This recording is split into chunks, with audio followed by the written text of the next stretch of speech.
ಓಂ ಜನ್ಮಾದ್ಯಸ್ಯೇತೋ ಮಯಾತ್ ಇತರತಶ್ಚಾರ್ಥೇಷ್ವಭಿಜ್ಞಸ್ವರಾಟ್ ತೇನೇ ಬ್ರಹ್ಮಹೃದಾಯ ಆದಿಕವಯೇ ಮಹ್ಯಂತಿ M ಸೂರಯಃ ತೇಜೋ ವಾರಿಮೃದಾಂ ಯಥಾ ವಿನಿಮಯೋ ಯತ್ರ ತ್ರಿಸರ್ಗೋ ಮೃಷಾ ಧಾಮ್ನಾ ಸ್ವೇನ ಸದಾ ನಿರಸ್ತಕುಹಕಂ ಸತ್ಯಂ ಪರಂ ಧೀಮಹಿ ನಾರಾಯಣಂ ಸುರಗುರುಂ ಜಗದೇಕನಾಥಂ ಭಕ್ತಪ್ರಿಯಂ ಸಕಲಲೋಕನಮಸ್ಕೃತಂ ಚ ತ್ರೈಗುಣ್ಯವರ್ಜಿತಮಜಂ ವಿಭುಮಾದ್ಯಮೀಶಂ ವಂದೇ ಭವಘ್ನಮಮರಾಸುರಸಿದ್ಧವಂದ್ಯಂ ನಾರಾಯಣಂ ನಮಸ್ಕೃತ್ಯ ನರಂ ಚೈವ ನರೋತ್ತಮಂ ದೇವೀಂ ಸರಸ್ವತೀಂ ವ್ಯಾಸಂ ತತೋ ಜಯಮುದೀರಯೇ ತಪೋ ವಿದ್ಯಾ ವಿರಕ್ತ್ಯಾದಿ ಸದ್ಗುಣೌಘಾಕರಾನಹಂ ವಾದಿರಾಜಗುರೂನ್ ವಂದೇ ಹಯಗ್ರೀವಪದಾಶ್ರಯಾನ್ ಮೂಕೋಪಿ ಯತ್ಪ್ರಸಾದೇನ ಮುಕುಂದಶಯನಾಯತೆ ರಾಜರಾಜಾಯತೆ ರಿಕ್ತೋ ರಾಘವೇಂದ್ರಂ ತಮಾಶ್ರಯೇ ಬ್ರಹ್ಮಚರ್ಯ ಹರಿಪ್ರೀತಿ ಸುವಿದ್ಯಾವಾದಶಾಲಿನಃ ಇಷ್ಟದಾನ್ಯ ಕಷ್ಟಹರ್ತೃನ್ನಃ ವಿದ್ಯಾಮಾನ್ಯಾನ್ ಮುನೀನ್ ನಮಃ ಶ್ರೀ ಗುರುಭ್ಯೋ ನಮಃ.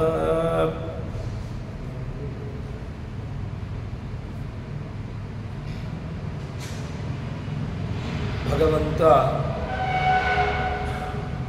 ಆ ಕಾಳಿಯನ ಭಯದಿಂದಾಗಿ ಕಾಳಿಂಗನಿಂದ ಆ ಯಮುನಾ ನದಿಗೆ ಭಗವಂತ ಅಲ್ಲಿ ಆ ಕಾಳಿಂಗನನ್ನು ಮರ್ದನೆ ಮಾಡುವ ಮೂಲಕವಾಗಿ ಕಾಳಿಂಗನ ಎಲ್ಲ ಅಹಂಕಾರವನ್ನು ಮುರಿದ. ಅದಾದ ಮೇಲೆ ಕೃಷ್ಣ ಆ ಕಾಳಿಂಗನ ಮಡುವಿನಿಂದ ಹೊರಕ್ಕೆ ಬರ್ತಾನೆ.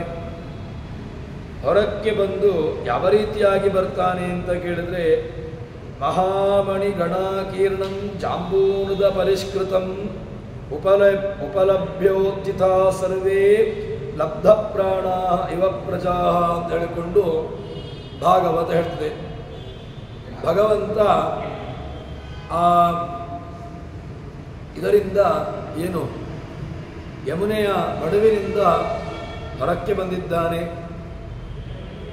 ಬಂದಿರತಕ್ಕಂತಹದ್ದು ಸರ್ವಾಲಂಕಾರ ಭರಿತನಾಗಿ ಕಾಳಿಂಗನಿಂದ ಒಳ್ಳೆಯ ರೀತಿಯಲ್ಲಿ ಸನ್ಮಾನವನ್ನು ಬೇಕಾಗಿರತಕ್ಕಂತಹ ಎಲ್ಲ ರೀತಿಯಾಗಿರತಕ್ಕಂತಹ ಆಭರಣಾದಿಗಳು ಎಲ್ಲವನ್ನೂ ಕೂಡ ಪಡೆದುಕೊಂಡು ಅವನಿಗೆ ಎಲ್ಲ ರೀತಿಯಾಗಿರತಕ್ಕಂತಹ ಅರ್ಘ್ಯ ಪಾದ್ಯಾದಿ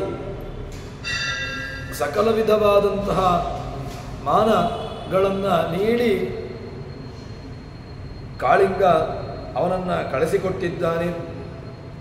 ಕೃಷ್ಣ ಬಂದದ್ದನ್ನು ನೋಡಿ ಎಲ್ಲ ಗೋಪಾಲಕರು ಆನಂದವನ್ನು ಪಡ್ತಾರೆ. ಕೃಷ್ಣ ಆ ಯಮುನೆಯ ಮಡುವಿನಿಂದ ಹೊರಕ್ಕೆ ಬಂದ ಎಂಬುದಾಗಿ ಆನಂದವನ್ನು ಪಡ್ತಾರೆ. ಅದಾದ ಮೇಲೆ ಕೃಷ್ಣನನ್ನು ನೋಡಿ ಆನಂದವನ್ನು ಪಟ್ಟಾದ ಮೇಲೆ ಎಲ್ಲರೂ ಕೂಡ ಭಾಗವತ ಹೇಳ್ತದೆ ನಂದಗೋಪನನ್ನು ಅಭಿನಂದಿಸ್ತಾರಂತೆ. ಯಾಕೆ ಅಂತ ಕೇಳಿದರೆ, ನಿನ್ನ ಮಗ ಏನು ಮಾಡಿದ ಅಂತ ಕೇಳಿದರೆ, ಆ ಕಾಳಿಂಗನ ಹಿಡಿತದಿಂದಾಗಿ ತಾನು ಹೊರಕ್ಕೆ ಬಂದ. ಕಾಳಿಂಗನನ್ನು ಅವನಲ್ಲಿರತಕ್ಕಂತಹ ಅಹಂಕಾರಾದಿಗಳನ್ನು ಮುರಿದ. ಹೀಗೆ ಅವನ ಹಿಡಿತದಿಂದಾಗಿಯೂ ಕೂಡ ಕೃಷ್ಣ ಪಾರಾಗಿ ಬಂದಿದ್ದಾನೆ ಎಂಬುದಾಗಿ ಹೇಳ್ತಾರೆ. ಅದಾದ ಮೇಲೆ ಕೃಷ್ಣ ಏನು ಮಾಡ್ತಾನೆ ಅಂತ ಕೇಳಿದರೆ, ಸೂರ್ಯಾಸ್ತವಾಗಿರ್ತದೆ. ಕೃಷ್ಣ ತನ್ನ ಅರಮನೆಗೆ ಹೋಗದೆ ಅಲ್ಲಿಯೇ ಆ ಯಮುನಾ ತೀರದಲ್ಲಿಯೇ ಬಲರಾಮನ ಜೊತೆಗೆ ತನ್ನ ತಂದೆ ತಾಯಿಗಳ ಜೊತೆಗೆ ಗೋಪಾಲಕರ ಜೊತೆಗೆ ಅಲ್ಲಿರ್ತಾನೆ.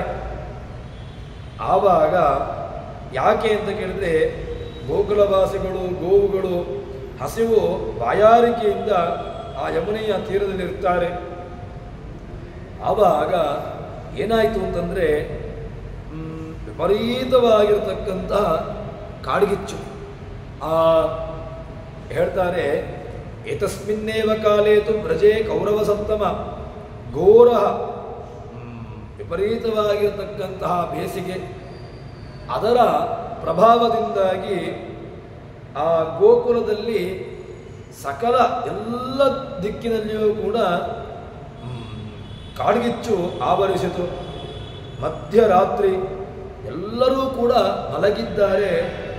ಆ ವ್ರಜದ ವಾಸಿಗಳಿಗೆ ಎಲ್ಲರಿಗೂ ಕೂಡ ಆ ಕಾಡ್ಗಿಚ್ಚು ಏನಾಗಿದೆ ಅಂತ ಕೇಳಿದ್ರೆ ಅಲ್ಲಿರತಕ್ಕಂತಹ ಗೋಕುಲ ವಾಸಿಗಳನ್ನು ಅದು ಸುಡ್ಲಿಕ್ಕೆ ಆರಂಭ ಮಾಡಿದೆ. ಸುತ್ತಲೂ ಕೂಡ ಆವರಿಸಿಕೊಂಡು ಆ ಕಾಡ್ಗಿಚ್ಚಿನ ಪ್ರಭಾವ ಎಷ್ಟಿತ್ತು ಅಂತ ಕೇಳಿದ್ರೆ ವಿಪರೀತವಾಗಿರತಕ್ಕಂತಹ ತತ ಉತ್ಥಾಯ ಸಂಭ್ರಾಂತ ದಹ್ಯಮಾನ, ಒಂದು ರೀತಿಯಾಗಿ ಇಡೀ ವ್ರಜ ಅದು ಕಾಡ್ಗಿಚ್ಚಿಗೆ ಬಲಿಯಾಗುವಂತಹ, ಕಾಡ್ಗಿಚ್ಚಿಗೆ ಸುಟ್ಟು ಹೋಗುವಂತಹ ಪರಿಸ್ಥಿತಿ. ಆದ್ದರಿಂದ ಎಲ್ಲರೂ ಕೂಡ ಅಲ್ಲಿ ಬಂದು ಪ್ರಾರ್ಥನೆಯನ್ನು ಮಾಡ್ತಾರೆ. ಮತ್ತೆ ಕೃಷ್ಣನನ್ನು ಮೊರೆ ಹೊಂದುತ್ತಾರಂತೆ. ಕೃಷ್ಣ, ಇಡೀ ಗೋಕುಲ ಕಾಡ್ಗಿಚ್ಚಿಗೆ ತುತ್ತಾಗಿದೆ ಅಂತ ಹೇಳಿಕೊಂಡು ಪ್ರಾರ್ಥನೆಯನ್ನು ಮಾಡ್ತಾರೆ. ಆವಾಗ ಏನಾಗಿದೆ, ಎಲ್ಲ ನಿಮ್ಮ ಅಮಿತ ಪರಾಕ್ರಮಿಯಾಗಿರ್ತಕ್ಕಂತಹ ಬಲರಾಮ ಮತ್ತು ಎಲ್ಲರನ್ನೂ ಕೂಡ ನಮ್ಮವರನ್ನು, ಗೋಪಾಲಕರನ್ನು, ಗೋವುಗಳನ್ನು ಎಲ್ಲರನ್ನೂ ಕೂಡ ಈ ಕಾಡ್ಗಿಚ್ಚು ತನ್ನ ಹೊಟ್ಟೆಗೆ, ಅಂದರೆ ಕಾಡ್ಗಿಚ್ಚು ಸುಟ್ಟು ಭಸ್ಮವನ್ನು ಮಾಡ್ತಾ ಉಂಟು. ಅದಕ್ಕೋಸ್ಕರವಾಗಿ ನಮಗೆ ಅನುಗ್ರಹವನ್ನು ಮಾಡು ಅಂತ ಕೇಳ್ತಾರೆ. ಕೇಳಿದಾಗ ಇನ್ನೊಂದು ಸುದುಸ್ತರಾನ್ನ ಸ್ವಾನ್ನ ಪಾಹಿ ಕಾಲಾಗ್ನೇ, ಈ ಮೃತ್ಯುರೂಪವಾಗಿರತಕ್ಕಂತಹ ಏನು ಕಾಡ್ಗಿಚ್ಚು ಬಿದ್ದಿದೆ ಅದರಿಂದ ನಮ್ಮನ್ನು ರಕ್ಷಿಸು ಅಂತ ಹೇಳಿಕೊಂಡು ಪ್ರಾರ್ಥನೆಯನ್ನು ಮಾಡಿದಾಗ ಕೃಷ್ಣ ಏನು ಮಾಡ್ತಾನೆ ಅಂತ ಕೇಳಿದ್ರೆ, ಇತ್ತಂ ಸಜನ ವೈಕ್ಲವ್ಯಂ, ತನ್ನವರು, ತನ್ನ ಗೋಪಾಲಕರು, ಅದೇ ರೀತಿಯಾಗಿ ಗೋವುಗಳು ತನ್ನವರಾಗಿರತಕ್ಕಂಥವರು ಪ್ರಾರ್ಥನೆಯನ್ನು ಮಾಡ್ತಾ ಇದ್ದಾರೆ ಅಂತ ಹೇಳಿಕೊಂಡು ಕೃಷ್ಣ ಏನು ಮಾಡ್ತಾನೆ ಅಂತ ಕೇಳಿದ್ರೆ, ತಮ್ ಅಗ್ನಿಂ ಅಪಿಬತ್ ತೀವ್ರಂ, ಭಗವಂತ ಅನಂತ ಶಕ್ತಿಶಾಲಿಯಾಗಿರತಕ್ಕಂತಹ ಭಗವಂತನ ಶಕ್ತಿಗೆ ಆನಂತ್ಯ ಎಂಬುದಿಲ್ಲ. ಯಾಕೆ ಅಂತ ಕೇಳಿದ್ರೆ ಭಗವಂತನ ಶಕ್ತಿಯ ಆನಂತ್ಯದ ಒಂದು ವ್ಯವಸ್ಥೆಯನ್ನು ಯಾರೂ ಕೂಡ ಹೇಳಲಿಕ್ಕೆ ಸಾಧ್ಯವೇ ಇಲ್ಲ. ಯಾಕೆ ಅಂತ ಕೇಳಿದ್ರೆ ಭಗವಂತನ ಶಕ್ತಿಗೆ ಅದಕ್ಕೊಂದು ಪರಿಮಿತಿಯನ್ನು ನಾವು ಕಲ್ಪನೆ ಮಾಡಿದರೆ ಅವನು ಭಗವಂತ ಅನಿಸಿಕೊಳ್ಳೋದಿಲ್ಲ. ಯಾಕೆ ಅಂತ ಕೇಳಿದ್ರೆ ಯಾರ ಶಕ್ತಿ, ಯಾರ ಇಚ್ಛೆ, ಯಾರ ಬಲ, ಯಾರ ಕ್ರಿಯೆ ಅದಕ್ಕೆ ಎಂಡ್ ಇಲ್ವೋ, ಅದಕ್ಕೆ ಅಂತ್ಯ ಇಲ್ವೋ, ಅಂತ ಇಲ್ವೋ, ಅವನನ್ನು ಏನು ಕರೀತಾರೆ ಅಂತ ಕೇಳಿದ್ರೆ ಅನಂತ ಅಂತ ಕರೆಯುವಂತಹದ್ದು. ಆದ್ದರಿಂದ ಭಗವಂತನಿಗೆ, ಭಗವಂತನ ಶಕ್ತಿಗೆ, ಭಗವಂತನ ಇಚ್ಛೆಗೆ, ಭಗವಂತನ ಕ್ರಿಯಾ ಇದೆಲ್ಲವೂ ಕೂಡ ಯಾವ ಕಾಲಕ್ಕೂ ಕೂಡ ಅದು ಮಿತವಾಗಿರತಕ್ಕಂತಹದ್ದಲ್ಲ, ಮತ್ತು ಅಪರಿಮಿತವಾಗಿರತಕ್ಕಂತಹದ್ದು. ಅಂತಹ ಭಗವಂತ ಏನು ಮಾಡ್ತಾನೆ ಅಂತ ಕೇಳಿದ್ರೆ ಆ ಎಲ್ಲ ಅಲ್ಲಿರತಕ್ಕಂತಹ ವ್ರಜಕ್ಕೆ ಆವರಿಸಿರತಕ್ಕಂತಹ ಎಲ್ಲ ಕಾಲ ಅಗ್ನಿಯನ್ನು ಭಗವಂತ ಅದನ್ನು ಸ್ವೀಕಾರ ಮಾಡ್ತಾನೆ. ಅಗ್ನಿಯನ್ನು ತಾನು ತನ್ನ ಹೊಟ್ಟೆಯಲ್ಲಿ ಇಟ್ಟುಕೊಳ್ತಾನೆ. ಇಟ್ಟುಕೊಂಡು ಅದಾದ ಮೇಲೆ ಭಗವಂತ ಏನು ಮಾಡ್ತಾನೆ ಅಂತ ಕೇಳಿದ್ರೆ ಗೋಪಾಲಕರಂತೆ ಭಗವಂತ ವೇಷವನ್ನು ಧರಿಸಿಕೊಂಡು ಆ ವ್ರಜದಲ್ಲಿ ವಿಹಾರವನ್ನು ಮಾಡ್ತಾ ಇರ್ತಾರೆ. ವಿಹಾರವನ್ನು ಮಾಡ್ತಾ ಇರುವಾಗ ವಿಪರೀತವಾಗಿರತಕ್ಕಂತಹ ಸೂರ್ಯನ ತಾಪ, ಆ ಸೂರ್ಯನ ತಾಪದಿಂದಾಗಿ ಬಲರಾಮನ ಜೊತೆಗೆ ಎಲ್ಲ ಅಲ್ಲಿರತಕ್ಕಂತಹ ಎಲ್ಲ ವನಗಳನ್ನು ಸಂಚಾರವನ್ನು ಮಾಡ್ತಾ ಇದ್ದಾನೆ.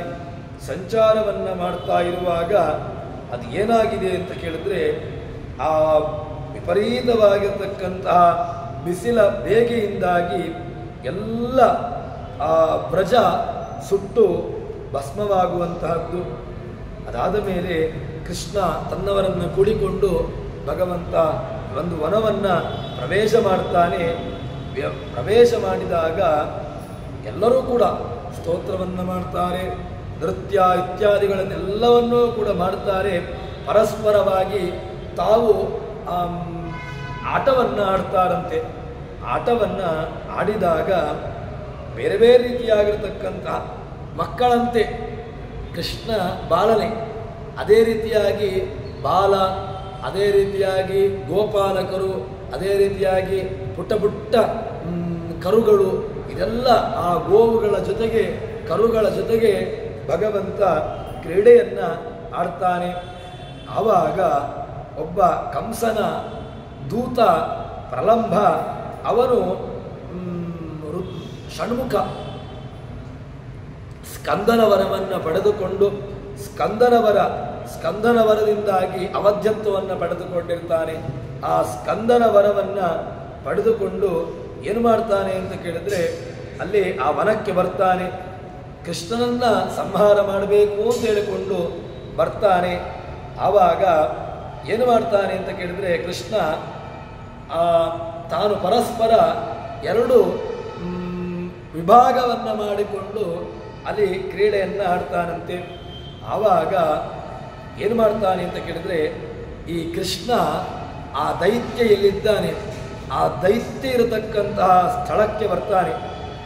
ಸ್ಥಳಕ್ಕೆ ಬಂದು ಕೃಷ್ಣನನ್ನು ಎತ್ತಿಕೊಂಡು ಅವನನ್ನು ಏನು ಮಾಡ್ತಾನೆ ಅಂತ ಕೇಳಿದ್ರೆ, ಕೃಷ್ಣನನ್ನು ಸಂಹಾರ ಮಾಡಬೇಕು ಅಂತ ಹೇಳಿಕೊಂಡು ಅವನನ್ನು ಹೊತ್ತುಕೊಂಡು ಹೋಗಲಿಕ್ಕೆ ನೋಡ್ತಾನೆ. ಆದರೆ ಆಗೋದಿಲ್ಲ. ಅವನನ್ನು ಅದಾದ ಮೇಲೆ ಕೆಳಕ್ಕೆ ಹಾಕಬೇಕು ಅಂತ ಹೇಳಿದಾಗ ಭಗವಂತ ಆ ಪ್ರಲಂಬಾಸುರನನ್ನೇ ಸಂಹಾರ ಮಾಡಿ ಅವನನ್ನು ಪೂರ್ತಿ ಅವನನ್ನು ಹುಡಿಗಟ್ಟಿ ಬಿಡ್ತಾನೆ. ವಿಪರೀತವಾಗಿರತಕ್ಕಂತಹ ಕೃಷ್ಣನ ಮುಷ್ಟಿಗೆ ಸಿಕ್ಕಿರತಕ್ಕಂತಹ ದೈತ್ಯ ಏನಾಗಿದ್ದಾನೆ ಅಂತ ಕೇಳಿದ್ರೆ, ರಕ್ತವನ್ನು ಕಾರ್ತಾ ತಲೆ ಒಡೆದು ಹೋಗಿದೆ. ರಕ್ತವನ್ನು ಕಾರಿಕೊಂಡು ತಾನು ಸಂಹಾರವಾಗಿದ್ದಾನೆ, ತಾನು ಜೀವವನ್ನು ಬಿಟ್ಟಿದ್ದಾನೆ. ಈ ರೀತಿಯಾಗಿ ಆ ಬಲರಾಮ ಕೃಷ್ಣ ಏನು ಮಾಡ್ತಾನೆ ಅಂತ ಕೇಳಿದ್ರೆ, ಬಲರಾಮನ ಮೂಲಕವಾಗಿ ಆ ಅಸುರನ ಸಂಹಾರವನ್ನು ಮಾಡಿಸ್ತಾನೆ. ಹೀಗೆ ಅವನ ಸಂಹಾರವನ್ನು ಮಾಡಿಸಿ ಅದಾದ ಮೇಲೆ ಮುಂದೆ ಭಾಗವತ ಹೇಳ್ತದೆ, ಒಮ್ಮೆ ಆ ಕಾಡ್ಗಿಚ್ಚು ಬಿದ್ದಿರತಕ್ಕಂತಹದ್ದು. ಅದಾದ ಮೇಲೆ ಮತ್ತೆ ಪುನಃ ಭಗವಂತ ಏನು ಮಾಡ್ತಾನೆ ಅಂತ ಕೇಳಿದ್ರೆ, ಒಂದು ದಟ್ಟವಾಗಿರತಕ್ಕಂತಹ ಅರಣ್ಯ, ಅಲ್ಲಿ ತಾವು ಗೋಪಾಲಕರನ್ನ ಜೊತೆಗೆ ಕೂಡಿಕೊಂಡು ಹೋಗಿದ್ದಾರೆ. ಅಲ್ಲಿಯೂ ಕೂಡ ಏನಾಗಿದೆ, ಇದರಲ್ಲಿ ಅಲ್ಲಿಗೂ ಕೂಡ ಕಾಡ್ಗಿಚ್ಚು ಬಿದ್ದಿದೆ. ಆ ಬಿದ್ದಿರತಕ್ಕಂತಹ ಕಾಡ್ಗಿಚ್ಚನ್ನು ಭಗವಂತ ಏನು ಮಾಡ್ತಾನೆ ಅಂತ ಕೇಳಿದ್ರೆ, ಅಲ್ಲಿಯೂ ಕೂಡ ವಿಪರೀತವಾಗಿರ್ತಕ್ಕಂತಹ ಭಗವಂತನ ಅನುಗ್ರಹದಿಂದಾಗಿ ಕೃಷ್ಣನನ್ನು ಪ್ರಾರ್ಥನೆ ಮಾಡ್ತಾರೆ. ಕೃಷ್ಣನನ್ನು ಪ್ರಾರ್ಥನೆ ಮಾಡಿದಾಗ ಭಗವಂತ ರಕ್ಷಕ, ಅವರನ್ನು ರಕ್ಷಣೆ ಮಾಡಿ ಆ ಕಾಡ್ಗಿಚ್ಚನ್ನು ನೀವು ಕಣ್ಣು ಮುಚ್ಚಿ ಅದಕ್ಕೆ ಅನುಗ್ರಹವನ್ನು ನಾನು ಮಾಡ್ತೇನೆ ಅಂತ ಹೇಳಿಕೊಂಡು ಕಾಡ್ಗಿಚ್ಚನ್ನು ತಾನು ಪಾನ ಮಾಡ್ತಾನೆ. ಪ್ರಳಯ ಕಾಲದಲ್ಲಿರತಕ್ಕಂತಹ ಕಾಡ್ಗಿಚ್ಚು, ಪ್ರಳಯ ಕಾಲದಲ್ಲಿರತಕ್ಕಂತಹ ಅಗ್ನಿ, ನರಸಿಂಹಾಗ್ನಿಯ ಮೂಲಕವಾಗಿ ಭಗವಂತ ಆ ಪ್ರಳಯಾಗ್ನಿಯನ್ನು ಏನು ಮಾಡ್ತಾನೆ ಅಂತ ಕೇಳಿದ್ರೆ, ಜಗತ್ತನ್ನು ನಾಶ ಮಾಡುವಂತಹ ಆ ಕಾಲದಲ್ಲಿ ಭಗವಂತ ತನ್ನ ಹೊಟ್ಟೆಯಲ್ಲಿರತಕ್ಕಂತಹ ನರಸಿಂಹಾಗ್ನಿಯ ಮೂಲಕವಾಗಿ ಭಗವಂತ ಇಡೀ ಜಗತ್ತನ್ನು ಸಂಹಾರ ಮಾಡುವಂಥವನು. ಆದ್ದರಿಂದ ಭಗವಂತನಿಗೇನು ಅಗ್ನಿ ಏನು ಹೊಸ್ತಲ್ಲ. ಭಗವಂತ ಅಗ್ನಿಯನ್ನು ಪಾನವನ್ನು ಮಾಡಿದ್ರಿಂದಾಗಿ ಭಗವಂತನಿಗೆ ಹೊಟ್ಟೆಯಲ್ಲಿ ಅಗ್ನಿ ಜಗತ್ತಿನ ಅಗ್ನಿ ಯಾರು ಕೇಳಿದ್ರೆ ಭಗವಂತನೇ. ಇಡೀ ಜಗತ್ತನ್ನ ಅಗ್ನಿಯ ಮೂಲಕವಾಗಿ ಜನ್ಮಾದ್ಯಸ್ಯತಃ ಅಂತ ಹೇಳಿದ ಹಾಗೆ ಇಡೀ ಜಗತ್ತಿನ ಸೃಷ್ಟಿ ಸ್ಥಿತಿ ಸಂಹಾರ ಎಲ್ಲವನ್ನೂ ಕೂಡ ಮಾಡುವವನು ತಾನೇ ಅಲ್ವಾ. ಆದ್ದರಿಂದ ಅದೆಲ್ಲವನ್ನೂ ಕೂಡ ತಾನೇ ಮಾಡುವವನು ಎಂಬಂತಹ ಒಂದು ನಿದರ್ಶನಕ್ಕೋಸ್ಕರ ಭಗವಂತ ಎರಡೆರಡು ಬಾರಿ ಕಾಡ್ಗಿಚ್ಚನ್ನ ತನ್ನ ಹೊಟ್ಟೆಯಲ್ಲಿ ಅದನ್ನು ಇರಿಸಿಕೊಳ್ಳುತ್ತಾನೆ. ಈ ರೀತಿಯಾಗಿ ಅವರನ್ನು ಅರಿಸಿಕೊಂಡು ಕೃಷ್ಣನ ಸಾಮರ್ಥ್ಯವನ್ನು ತಿಳ್ಕೊಳ್ತಾರೆ. ಭಗವಂತ ಸಾಕ್ಷಾತ್ ಅವನು ಭಗವಂತನದ್ದೇ ಅವತಾರ. ಭಗವಂತ ಈ ರೂಪದಿಂದಾಗಿ ಕೃಷ್ಣಾವತಾರವನ್ನು ತಾಳಿಕೊಂಡು ಬಂದಿದ್ದಾನೆ ಎಂಬುದನ್ನು ಎಲ್ಲ ಗೋಪಾಲಕರು ಅವರು ಅರಿತುಕೊಳ್ಳುತ್ತಾರೆ. ಹೀಗೆ ತಿಳಿದುಕೊಂಡು ಅದಾದ ಮೇಲೆ ಎಲ್ಲರೂ ಕೂಡ ಗೋಕುಲವನ್ನು ಬಂದು ಸೇರಿಕೊಳ್ತಾರೆ. ಸೇರಿಕೊಂಡು ಏನಾಗಿದೆ ಅಂತ ಕೇಳಿದ್ರೆ ಗೋಪಿಕಾ ಸ್ತ್ರೀಯರಿಗೆ ಆನಂದ. ಭಗವಂತ ಕಾಳಿಂಗನ ಮರ್ದನೆಯನ್ನು ಮಾಡ್ತೇನೆ ಅಂತ ಹೇಳಿಕೊಂಡು ಹೋಗಿದ್ದಾನೆ. ಕಾಳಿಂಗನ ಹಿಡಿತಕ್ಕೆ ಸಿಕ್ಕಿದಾಗ ಎಲ್ಲರೂ ಕೂಡ ದುಃಖವನ್ನು ಪಟ್ಟಿದ್ದಾರೆ. ಭಗವಂತನನ್ನ ಇನ್ನು ಕಾಳಿಂಗ ಸಂಹಾರ ಮಾಡ್ತಾನೆ ಅಂತ ಹೇಳಿಕೊಂಡು ಯೋಚನೆ ಮಾಡ್ತಾರೆ. ಅಷ್ಟೇ ಅಲ್ಲದೆ ಆ ಕಾಡ್ಗಿಚ್ಚಿಗೆ ಎರಡೆರಡು ಬಾರಿ ಕಾಡ್ಗಿಚ್ಚನ್ನು ಭಗವಂತ ಪಾನ ಮಾಡಿದ್ದಾನೆ. ಕಾಡ್ಗಿಚ್ಚಿನಿಂದಾಗಿಯೂ ಕೂಡ ಭಗವಂತ ಅವನಿನ್ನು ನಾಶವಾಗ್ತಾನೆ ಅಂತ ಹೇಳಿದಾಗ ಭಗವಂತ ಯಾವುದಕ್ಕೂ ಕೂಡ ಯಾವ ರೀತಿಯಾಗಿ ಇಡೀ ಜಗತ್ತನ ನಿಯಮನ ಮಾಡತಕ್ಕಂಥವನು. ಅಂತಹ ಭಗವಂತ ಎಲ್ಲರನ್ನೂ ಕೂಡ ಅನುಗ್ರಹ ಮಾಡಿದ. ಹೀಗೆ ಅನುಗ್ರಹವನ್ನು ಮಾಡಿ ಅದಾದ ಮೇಲೆ ಎಲ್ಲ ಋತುಗಳನ್ನು ಇಲ್ಲಿ ವರ್ಣನೆ ಮಾಡ್ತಾರೆ. ಅದಾದ ಮೇಲೆ ಭಗವಂತನ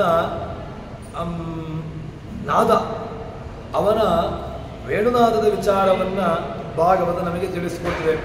ಸಾಮಾನ್ಯವಾಗಿರತಕ್ಕಂತಹ ಭಗವಂತ ಅಲ್ಲ ಅಂತೆಂಬುದಾಗಿ ಭಗವಂತ ಎಲ್ಲ ರೀತಿಯಾಗಿರತಕ್ಕಂತಹ ಅನುಗ್ರಹವನ್ನು ಮಾಡ್ತಾನೆ.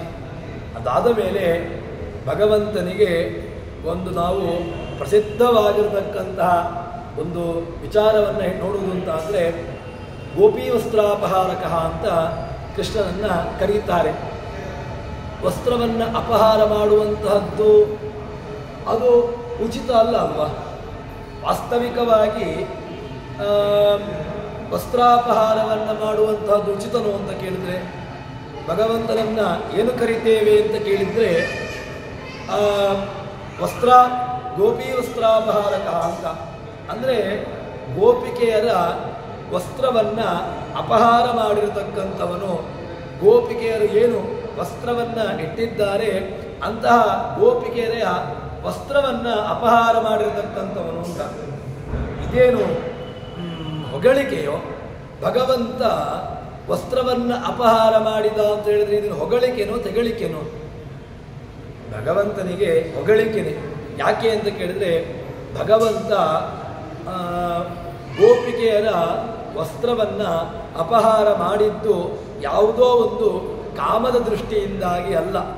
ಭಗವಂತನಿಗೆ ಕಾಮವಿತ್ತು, ಗೋಪಿಕೆಯರ ಮೇಲೆ ಕಾಮವಿತ್ತು. ಅದಕ್ಕೋಸ್ಕರವಾಗಿ ಭಗವಂತ ಗೋಪಿಕೆಯರ ವಸ್ತ್ರವನ್ನು ಅಪಹಾರ ಮಾಡಿದ ಅಂತ ಹೇಳಿದರೆ ಇಲ್ಲ. ಭಗವಂತನಿಗೆ ಕಾಮದ ದೃಷ್ಟಿಯಿಂದಾಗಿ ಭಗವಂತ ಆ ಗೋಪಿಕೆಯರ ವಸ್ತ್ರವನ್ನು ಅಪಹಾರ ಮಾಡಿದ್ದಲ್ಲ. ಭಾಗವತ ಹೇಳ್ತದೆ ಕಾತ್ಯಾಯಿನಿ ವ್ರತ. ಆ ಗೋಪಿಕೆಯರು ನಮಗೆ ಭಗವಂತನೇ ಅವರು ವ್ರತವನ್ನು ತಾನೇ ಭಗವಂತನೇ ನಮಗೆ ಗಂಡನಾಗಿ ಬರಬೇಕು ಅಂತ ಹೇಳಿಕೊಂಡು ಏನು ಮಾಡ್ತಾರೆ, ಆ ಕಾತ್ಯಾಯಿನಿ ವ್ರತವನ್ನು ಮಾಡ್ತಾರೆ. ಯಾಕೆ ಅಂತ ಕೇಳಿದ್ರೆ ರಮಾವೇಶ. ಈ ಕಾತ್ಯಾಯಿನಿ ವ್ರತವನ್ನು ಮಾಡಿದ್ರಿಂದಾಗಿ ಅವರಲ್ಲಿ ರಮಾದೇವಿಯ ಆವೇಶ, ಭಗವಂತನ ಅಂಗಸಂಗ ಆಗಬೇಕು ಅಂತಾದರೆ ಅದರಲ್ಲಿ ಲಕ್ಷ್ಮೀದೇವಿಯ ಸನ್ನಿಧಾನ ಎಂಬುದು ಅತೀ ಅವಶ್ಯಕ. ಒಂದು ವೇಳೆ ಲಕ್ಷ್ಮೀದೇವಿಯ ಸನ್ನಿಧಾನ ಇಲ್ಲ ಅಂತಾದರೆ ಭಗವಂತನ ಅಂಗಸಂಗ ಆಗಲಿಕ್ಕೆ ಸಾಧ್ಯವೇ ಇಲ್ಲ. ಭಗವಂತ ಗೋಪಿಕೆಯರನ್ನ ವರಿಸಿದ್ದಾನೆ, ಭಗವಂತ ಗೋಪಿಕೆಯರನ್ನ ಮದುವೆ ಮಾಡಿಕೊಂಡಿದ್ದಾನೆ ಅಂತ ಹೇಳಿದರೆ ಅವರಿಗೆ ಏನು ಅರ್ಥ ಅಂತ ಕೇಳಿದ್ರೆ, ಅಲ್ಲಿ ಆ ಗೋಪಿಕೆಯರಿಗೆ ಲಕ್ಷ್ಮೀದೇವಿಯ ಸನ್ನಿಧಾನ, ರಮಾದೇವಿಯ ಸನ್ನಿಧಾನ ಅಲ್ಲಿದೆ ಎಂಬುದು ನಿಶ್ಚಿತ. ಅದಕ್ಕೋಸ್ಕರವಾಗಿ ಅವರು ಅರುಣೋದಯ ಕಾಲದಲ್ಲಿ ಯಮುನೆಯ ತೀರದಲ್ಲಿ ಮರಳಿನಿಂದಾಗಿ ದೇವಿಯ ಮೂರ್ತಿಯನ್ನು ಮಾಡಿ ಒಳ್ಳೆಯ ರೀತಿಯಾಗಿರತಕ್ಕಂತಹ ಪೂಜಾದಿಗಳನ್ನು ಮಾಡುತ್ತಾರೆ. ಹೀಗೆ ಆ ಚಿಗುರೆಲೆ ಹಣ್ಣು ಬೇಕಾಗಿರತಕ್ಕಂತಹ ಎಲ್ಲ ರೀತಿಯಾಗಿರತಕ್ಕಂತಹ ವ್ಯವಸ್ಥೆಯಿಂದಾಗಿ ಅವರು ಪೂಜಾದಿಗಳನ್ನು ಮಾಡ್ತಾರೆ. ಆವಾಗ ಏನು ಕಾತ್ಯಾಯಿನಿ ಮಹಾಮಾಯೆ ಮಹಾಯೋಗಿನ್ಯದೀಶ್ವರಿ ನಂದಗೋಪಸುತಂ ದೇವಿ ಪತಿಮ್ಮೆ ಗುರುತೇ ನಮಃ ಅಂತ ಹೇಳಿಕೊಂಡು ಕಾತ್ಯಾಯಿನಿ ದೇವಿಯ ಪ್ರಾರ್ಥನೆಯನ್ನು ಮಾಡ್ತಾರೆ. ಏನಾಗಬೇಕು ಅಂತ ಕೇಳಿದ್ರೆ, ಈ ಕಾತ್ಯಾಯಿನಿ ನಮಗೆ ನಂದಗೋಪಸುತಂ ಮೇ ಪತಿಂ ಗುರು, ನಮಗೆ ನಂದಗೋಪನ ಮಗ ಸಾಕ್ಷಾತ್ ಕೃಷ್ಣ ಭಗವಂತ ನಮಗೆ ಪತಿಯಾಗಿ ಬರಬೇಕು ಎಂಬಂತಹ ನಿಶ್ಚಲವಾಗಿರತಕ್ಕಂತಹ ಒಂದು ನಿಷ್ಠೆಯನ್ನು ಇಟ್ಟುಕೊಂಡು ಅವರು ಪ್ರಾರ್ಥನೆಯನ್ನು ಕಾತ್ಯಾಯಿನಿ ವ್ರತವನ್ನು ಮಾಡ್ತಾರೆ. ತುಂಬ ಬ್ರಾಹ್ಮ ಮುಹೂರ್ತದಲ್ಲಿದ್ದುಕೊಂಡು ಅವರು ಪ್ರಾರ್ಥನೆಯನ್ನು ಮಾಡ್ತಾರೆ. ಸ್ನಾನವನ್ನು ಮಾಡಲಿಕ್ಕೆ ಯಮುನಾ ನದಿಗೆ ತೀರ್ಥಕ್ಕೆ ಹೋಗ್ತಾರೆ. ಅಲ್ಲಿ ಏನಾಗಿದೆ ಅಂತ ಕೇಳಿದರೆ, ಕೃಷ್ಣನಾಮವನ್ನು ಕೀರ್ತನೆ ಮಾಡ್ತಾ ಮಾಡ್ತಾ ಮಾಡ್ತಾ ತಾವು ವಸ್ತ್ರವನ್ನು ಇಟ್ಟು ನೀರಿನಲ್ಲಿ ಹಿಡಿದಿದ್ದಾರೆ. ವಿಪರೀತವಾಗಿರತಕ್ಕಂತಹ ಚಳಿ. ಆವಾಗ ಏನಾಗಿದೆ ಅಂತ ಕೇಳಿದ್ರೆ, ಭಗವಂತ ಅವರ ಏನು ವ್ರತವನ್ನು ಮಾಡಿದ್ದಾರೆ ಅದು ಫಲ ಕೊಟ್ಟಿದೆ. ಫಲ ಕೊಡುವಂತಹದ್ದು, ಫಲ ಕೊಡುವ ಕಾಲ ಸಮೀಹಿತವಾಗಿದೆ. ಆದ್ದರಿಂದ ಕೃಷ್ಣ ಏನು ಮಾಡ್ತಾನೆ ಅಂತ ಕೇಳಿದ್ರೆ, ಆ ಗೋಪಿಕಾ ಸ್ತ್ರೀಯರು ಅಲ್ಲಿ ಕ್ರೀಡೆಯನ್ನು ಮಾಡುವಂತಹ ಸ್ಥಳಕ್ಕೆ ಕೃಷ್ಣ ಬರ್ತಾನೆ. ಎಲ್ಲ ಗೋಪಿಕೆಯರು ಕೂಡ ತಮ್ಮ ಬಟ್ಟೆಯನ್ನು ಕಳಚಿಟ್ಟಿದ್ದಾರೆ. ಯಾವುದೆಲ್ಲ ತಾವು ಬಟ್ಟೆಯನ್ನು ಉಟ್ಟುಕೊಂಡಿದ್ದಾರೋ ಆ ಬಟ್ಟೆಯನ್ನು ಕಳಚಿಟ್ಟು ತಾವಿದ್ದಾರೆ. ಆವಾಗ ಭಗವಂತ ಏನು ಮಾಡ್ತಾನೆ ಅಂತ ಕೇಳಿದರೆ, ಎಲ್ಲ ಅಲ್ಲಿರತಕ್ಕಂತಹ ಅವರು ಏನು ಬಟ್ಟೆಯನ್ನು ಕೆಳಗಿಟ್ಟು ಸ್ನಾನಕ್ಕೆ ಹೋಗಿದ್ದಾರೆ ಆ ಬಟ್ಟೆಯನ್ನು ಭಗವಂತ ಅಲ್ಲಿಂದ ತೆಗೆದುಕೊಂಡು ಮರಕ್ಕೆ ಹೋಗ್ತಾನೆ. ಯಾಕೆ ಅಂತ ಕೇಳಿದ್ರೆ, ಮಜ್ಜನೇ ನಗ್ನಾನ ಗೋಪಿಕಾನ ವಸ್ತ್ರದಾತ.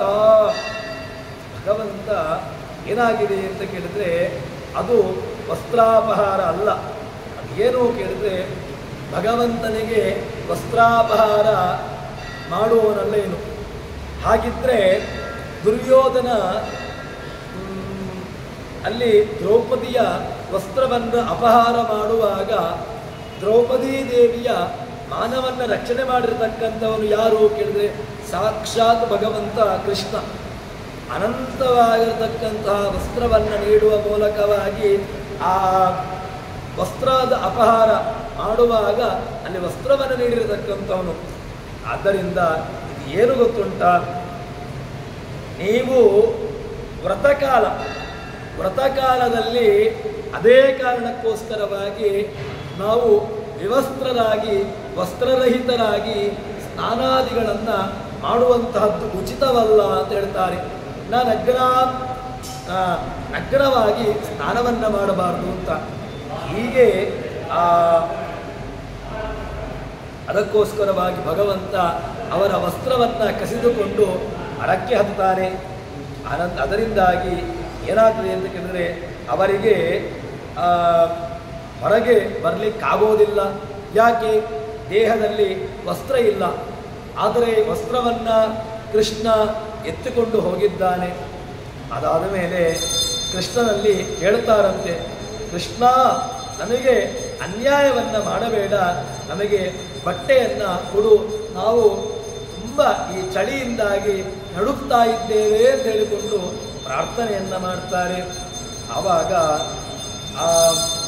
ಮತ್ತೆ ಹೇಳ್ತಾರಂತೆ, ನೀನು ಒಂದು ವೇಳೆ ನಮಗೆ ನಮ್ಮ ಬಟ್ಟೆಯನ್ನು ನೀನು ನೀಡಲಿಲ್ಲ ಅಂತಾದರೆ ನಿನ್ನ ತಂದೆಯಾಗಿರ್ತಕ್ಕಂತಹ ನಂದರಾಜನಲ್ಲಿ ನಾವು ನಿನ್ನ ಬಗ್ಗೆ ಹೇಳಬೇಕಾಗುತ್ತದೆ ಎಂಬುದಾಗಿ ಹೇಳ್ತಾರೆ. ಹೀಗೆ ಹೇಳಿದಾಗ ಭಗವಂತ ಏನು ಮಾಡ್ತಾನೆ ಅಂತ ಕೇಳಿದ್ರೆ ಅವರಿಗೆ ಹೇಳ್ತಾರೆ, ತಥೋ ಜಲಾಶಯಾತ್ ಸರ್ವ ಧಾರಿಕಾ ಶೀತವೇಪಿತಾ ಪಾಣಿಭ್ಯಾಂ ಯೋನಿಮಾಚ್ಛಾದ್ಯ ಕ್ರೋತ್ತೇರ್ಮಂಗನ. ಅವರು ತಮ್ಮ ದೇಹದ ಭಾಗವನ್ನು ಮುಚ್ಚಿಕೊಂಡು ಮೇಲಕ್ಕೆ ಬರ್ತಾರೆ. ಭಗವಂತನನ್ನು ತಾವು ನಮಗೆ ಏನಾಗಬೇಕು, ಭಗವಂತನೇ ನಮಗೆ ಗಂಡನಾಗಿ ಬರಬೇಕು ಅಂತ ಹೇಳಿಕೊಂಡು ಪ್ರಾರ್ಥನೆಯನ್ನು ಮಾಡಿದ್ದು. ಅದಕ್ಕೋಸ್ಕರವಾಗಿ ತಾವು ವ್ರತಾದಿಗಳನ್ನು ಮಾಡಿದ್ದಾರೆ. ಈಗ ಈ ನಗ್ನರಾಗಿ ತಾವು ನದಿ ಜಲಾಶಯಕ್ಕೆ ಹೋಗಿದ್ದಾರೆ. ಅದೇ ಕಾರಣಕ್ಕೆ ನದಿ ಅಭಿಮಾನಿ ದೇವತೆಗಳಿಗೆ, ಸಮುದ್ರಾಭಿಮಾನಿ ದೇವತೆಗಳಿಗೆ ನಾವು ಅದೇ ಕಾರಣಕ್ಕೆ ನದಿ, ಜಲಾಶಯ, ಸಮುದ್ರ ಇತ್ಯಾದಿಗಳಿಗೆ ಹೋಗುವಾಗ ನಗ್ನವಾಗಿ ಅಥವಾ ವಿವಸ್ತ್ರರಾಗಿ ಹೋಗಬಾರದು ಎಂಬಂತಹ ಒಂದು ದೊಡ್ಡ ಚಿಂತನೆಯನ್ನು, ದೊಡ್ಡ ಹಿನ್ನೆಲೆಯನ್ನು ನಮಗೆ ಶಾಸ್ತ್ರಗಳು ತಿಳಿಸಿಕೊಡುವಂತಹದ್ದು. ಈ ರೀತಿಯಾಗಿ ಅವರು ಬಂದಾಗ ಅವರಿಗೆ ಒಳ್ಳೆಯ ರೀತಿಯಾಗಿರ್ತಕ್ಕಂತಹ ಅವರಿಗೆ ಅನುಗ್ರಹವನ್ನು ಮಾಡಬೇಕು ಎಂಬಂತಹ ದೃಷ್ಟಿಯಿಂದಾಗಿ ಆ ಗೋಪಿಕೆಯರು ನೀರಿನಿಂದ ಮೇಲಕ್ಕೆ ಬರ್ತಾರೆ. ಅದಾದ ಮೇಲೆ ಭಗವಂತ ಅವರಿಗೆ ಎಲ್ಲ ರೀತಿಯಾಗಿರ್ತಕ್ಕಂತಹ ಬಟ್ಟೆಯನ್ನು ಕೊಡ್ತಾನೆ. ಅವರಿಗೆ ನಗ್ನರಾಗಿ ವ್ರತವನ್ನು ಸ್ನಾನ ಮಾಡಿದ್ದಾರೆ. ಅದಕ್ಕೋಸ್ಕರವಾಗಿ ವ್ರತ ಲೋಪವಾಯಿತಲ್ಲಿ. ವ್ರತ ಸಮಾಪ್ತಿಯಾಗುವುದು ತುಂಬ ಕಷ್ಟಪಟ್ಟು ವ್ರತವನ್ನು ಮಾಡಿದ್ರು. ಆದರೆ ಕೊನೆಯ ಕಾಲಕ್ಕೆ ಏನಾಯಿತು ಅಂತ ಕೇಳಿದ್ರೆ, ಆ ವ್ರತವನ್ನು ಪರಿಸಮಾಪ್ತಿ ಮಾಡುವಂತಹ ಕಾಲದಲ್ಲಿ ನಗ್ನವಾಗಿ ಸ್ನಾನ ಮಾಡಿರತಕ್ಕಂತಹದ್ದು ವ್ರತ ಲೋಪ ಆಯಿತು. ಕೊನೆಗೆ ಭಗವಂತ ಅವರಿಗೆ ಅನುಗ್ರಹವನ್ನು ಮಾಡಿದ. ಹೇಳ್ತಾರೆ, ಯಾವ ಯಾವ ಕಾಲದಲ್ಲಿ ನಾವು ನಗ್ನವಾಗಿ ಇರಬಾರ್ದು ಅಂತ ಕೇಳಿದ್ರೆ, ಸ್ನಾನಂ ದಾನಂ ತಥಾ ಹೋಮಂ ಶಯನಂ ಗಮನಂ ಭುಜಿಂ ವಿವಸ್ತ್ರೋ ನ ಪ್ರಕುರುವೀತ ಕುರುವಾಣಂ ಪಾಪಕೃದ್ಭವೇತ್ ಅಂತ. ಸ್ನಾನ, ದಾನ, ಹೋಮ, ಶಯನ, ಗಮನ, ಭೋಜನ ಇತ್ಯಾದಿಗಳನ್ನು ಯಾವ ಕಾಲಕ್ಕೂ ಕೂಡ ನಾವು ವಸ್ತ್ರರಹಿತರಾಗಿ ಇರಬಾರದು ಎಂಬುದನ್ನು ನಮಗೆ ತೋರಿಸಿಕೊಡ್ತಾರೆ. ಅದಕ್ಕೋಸ್ಕರವಾಗಿ ಎಲ್ಲ ನಿಯಮಗಳನ್ನು ಇಟ್ಟುಕೊಂಡು ಭಗವಂತ ಏನು ಮಾಡ್ತಾನೆ ಅಂತ ಕೇಳಿದರೆ, ಅವರ ಭಗವಂತನಲ್ಲಿ ಪ್ರಾರ್ಥನೆಯನ್ನು ಮಾಡ್ತಾರೆ. ಪ್ರಾರ್ಥನೆಯನ್ನು ಮಾಡಿದಾಗ ಭಗವಂತ ಏನು ಮಾಡ್ತಾನೆ ಅಂತ ಕೇಳಿದರೆ ಅವರಿಗೆ ಅನುಗ್ರಹವನ್ನು ಮಾಡ್ತಾನೆ. ಈ ಕೆಲವೆಲ್ಲ ಸ್ನಾಪ್ಸಮೂತ್ರ ಪುರೀಶೇ ನ ಕುರ್ಯಾತ್ ನ ನಿಷ್ಠೀವೇತ್ ನ ವಿಮಾನ ಸ್ನಾಯಾತ್. ಸ್ನಾನವನ್ನು ನಾವು ನದಿಗೆ, ಸಮುದ್ರಕ್ಕೆ ಹೋದಾಗ ಅಲ್ಲಿಯೂ ಕೂಡ ವಿವಸ್ತ್ರರಾಗಿ, ವಸ್ತ್ರರಹಿತರಾಗಿ, ನಗ್ನವಾಗಿ ಸ್ನಾನವನ್ನು ಮಾಡಬಾರದು ಅಂತ ಈ ದೊಡ್ಡ ಚಿಂತನೆಯನ್ನು ನಮಗೆ ಕೃಷ್ಣ ತಿಳಿಸಿಕೊಟ್ಟ. ಯಾಕೆ ಅಂತ ಕೇಳಿದರೆ, ಗೋಪಿಕಾ ಸ್ತ್ರೀಯರು ಮಾಡಿರತಕ್ಕಂತಹ ಅವರು ಏನು ಮಾಡಿದ್ರು ಅಂತ ಕೇಳಿದರೆ, ವ್ರತವನ್ನು ಮಾಡುವಂತಹ ವಿಚಾರದಲ್ಲಿ ಸರಿಯಾಗಿದ್ದರು. ಆದರೆ ಅವರು ಮಾಡಿದ್ದು ಏನು ಅಂತ ಕೇಳಿದರೆ, ತಾವು ವಸ್ತ್ರವನ್ನು ಕಳಚಿಟ್ಟು ನದಿ ಸ್ನಾನವನ್ನು ಮಾಡಿರತಕ್ಕಂತಹದ್ದು. ಅದಕ್ಕೋಸ್ಕರವಾಗಿ ಭಗವಂತ ಏನು ಮಾಡಿದ ಅಂತ ಕೇಳಿದರೆ, ಅವರ ವಸ್ತ್ರವನ್ನು ಅಪಹಾರ ಮಾಡುವ ಮೂಲಕವಾಗಿ ಅವರಿಗೆ ಸ್ವಲ್ಪ ಅವರ ಜ್ಞಾನವನ್ನು ಅವರಿಗೆ ಬಲಿಸಿದ. ತದನಂತರ ಅವರಿಗೆ ಅನುಗ್ರಹವನ್ನೇ ಮಾಡಿದ ಎಂಬುದಾಗಿ ಹೇಳ್ತಾರೆ. ಅವರ ಎಲ್ಲ ಬಾಲಕರ ಮುಂದೆ ಭಗವಂತ ಏನು ಮಾಡಿದ್ದಾನೆ, ಅವರಿಗೆ ಬೇಕಾಗಿರತಕ್ಕಂತಹ ಅನುಗ್ರಹವನ್ನು ಮಾಡಿದ್ದಾನೆ. ಅದಾದ ಮೇಲೆ ಮುಂದೆ ಎಲ್ಲ ರೀತಿಯಾಗಿರ್ತಕ್ಕಂತಹ ಅವನನ್ನು ಸ್ತೋತ್ರ ಮಾಡ್ತಾರೆ. ಸ್ತೋತ್ರ ಮಾಡಿ ಅವರಿಗೆ ಗೋಪಿಕಾ ಸ್ತ್ರೀಯರಿಗೆ ಅವರಿಗೇನು ಲೌಕಿಕವಾಗಿರತಕ್ಕಂತಹ ಕಾಮನೆಗಳು ಬೇಕಾಗಿರಲಿಲ್ಲ. ಯಾವತ್ತೂ ಕೂಡ ಶುದ್ಧವಾಗಿರತಕ್ಕಂತಹ ಅಂತಃಕರಣವುಳ್ಳಂಥವರು ಗೋಪಿಕಾ ಸ್ತ್ರೀಯರು. ಅಂತಹ ಭಗವಂತನನ್ನೇ ಪತಿಯಾಗಿ ಪಡೆದುಕೊಳ್ಳಬೇಕು ಅಂತ ಹೇಳಿಕೊಂಡು ಪ್ರಾರ್ಥನೆ ಮಾಡಿರತಕ್ಕಂಥವರಿಗೆ ಅವರಿಗೆ ಏನು ಈ ಜ್ಞಾನ ಇಲ್ಲ ಅಂತಿಲ್ಲ.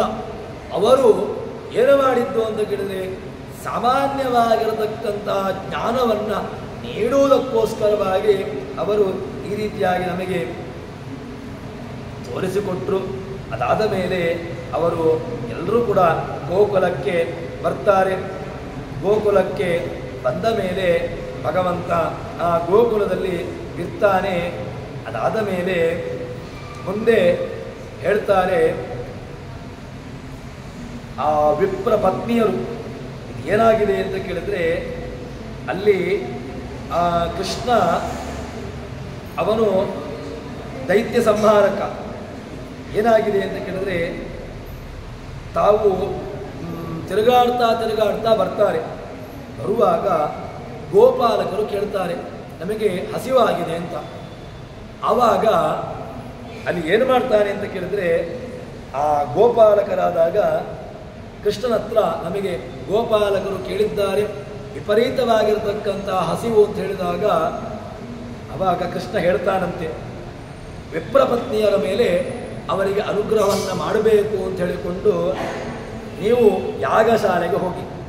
ಯಾಗಶಾಲೆಗೆ ಹೋಗಿ ಅಲ್ಲಿ ವಿಪ್ರರಿದ್ದಾರೆ, ಅವರು ಯಾಗವನ್ನು ಮಾಡ್ತಾ ಇದ್ದಾರೆ. ಆ ಯಾಗಕ್ಕೆ ಹೋಗಿ ಅಲ್ಲಿ ನೀವು ಕೇಳಿ, ನಿಮಗೆ ಅಲ್ಲಿ ಬೇಕಾಗಿರತಕ್ಕಂತಹದ್ದು ಲಭಿಸ್ತದೆ ಅಂತ ಹೇಳ್ತಾರೆ ಕೃಷ್ಣ. ಕೃಷ್ಣ ಹೇಳ್ತಾನಂತೆ, ನಾನು ಕಳಿಸಿದ್ದು ಅಂತ ಹೇಳಿ ಅಂತ ಹೇಳ್ತಾನೆ. ಆವಾಗ ಏನಾಗಿದೆ ಅಂತ ಕೇಳಿದ್ರೆ ಗೋಪಾಲಕರು ಬಂದಿದ್ದಾರೆ.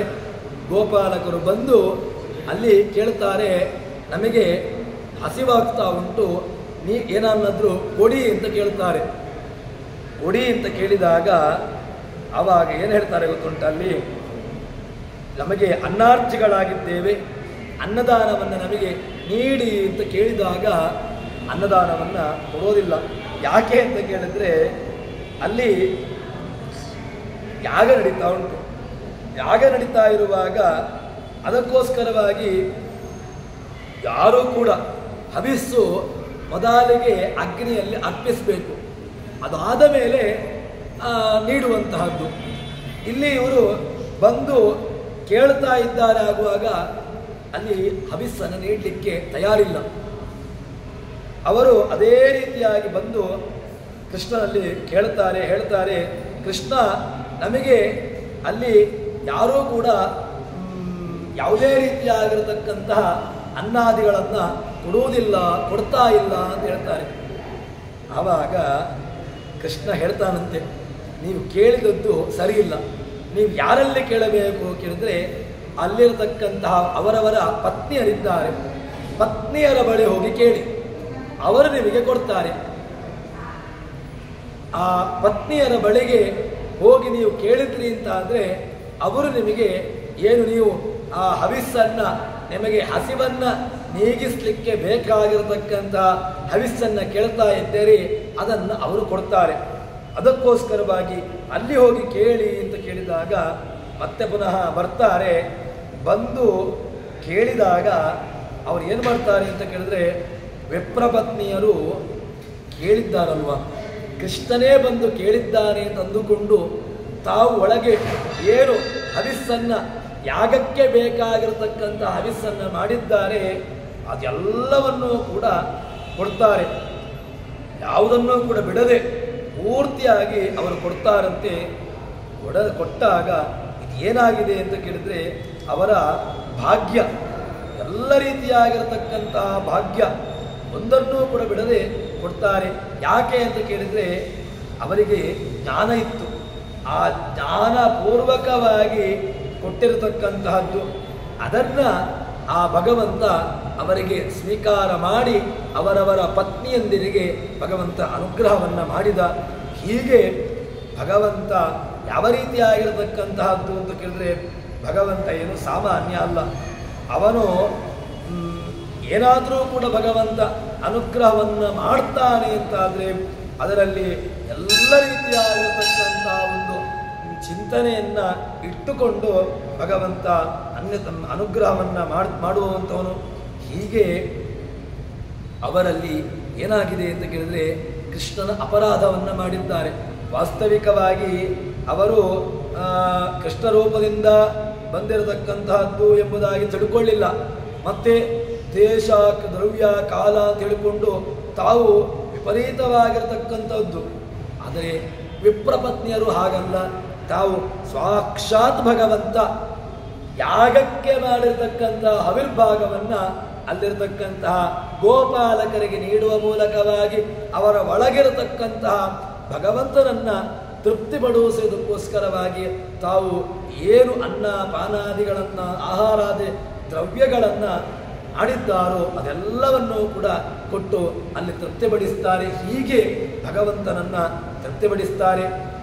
ಈ ರೀತಿಯಾಗಿ ಭಗವಂತನನ್ನ ಬೇರೆ ಬೇರೆ ವ್ಯವಸ್ಥೆಗಳ ಮೂಲಕವಾಗಿ ಬೇರೆ ಬೇರೆ ಒಂದೊಂದು ರೂಪಗಳ ಮೂಲಕವಾಗಿ ಅಲ್ಲಿ ಆರಾಧನೆಯನ್ನು ಮಾಡ್ತಾರೆ. ಹೀಗೆ ಭಗವಂತನ ವಿಸ್ತೃತವಾಗಿರತಕ್ಕಂತಹ ಭಗವಂತ ಶ್ರೀಕೃಷ್ಣನ ರೂಪದಲ್ಲಿ ಭಗವಂತ ಅವತಾರವನ್ನು ಮಾಡಿ ಅವರು ಲೋಕಕ್ಕೆ ಮಾಡಿರತಕ್ಕಂತಹದ್ದು. ಭಗವಂತ ಕೃಷ್ಣನಾಗಿ ಅವತಾರವನ್ನು ಮಾಡಿ ಅಲೌಕಿಕವಾಗಿರತಕ್ಕಂತಹ ಕ್ರಿಯೆಗಳನ್ನು ಮಾಡಿದ್ದಾನೆ. ಮತ್ತೆ ಸಾಮಾನ್ಯವಾಗಿರತಕ್ಕಂತಹ ಜನರು ನಮ್ಮಂಥವರು ಕೂಡ ಅನುಸರಿಸಲಿಕ್ಕೆ ಬೇಕಾಗಿರತಕ್ಕಂತಹ ಆ ರೂಪಗಳನ್ನು ಅದಕ್ಕೆ ಬೇಕಾಗಿರತಕ್ಕಂತಹ ಅನುಗ್ರಹವನ್ನು ಕೂಡ ಭಗವಂತ ಮಾಡಿ ತೋರಿಸಿದ್ದಾನೆ. ಆ ರೀತಿಯಾಗಿರ್ತಕ್ಕಂತಹ ಕೃಷ್ಣ ನಮ್ಮನ್ನು ಅನುಗ್ರಹಿಸಲಿ ಅಂತ ಹೇಳಿಕೊಂಡು ಇವತ್ತಿನ ಪ್ರವಚನವನ್ನು ಹರಿಪ್ರಿಯತಾನ್ ಶ್ರೀಕೃಷ್ಣಾರ್ಪಿತಮಸ್ತು.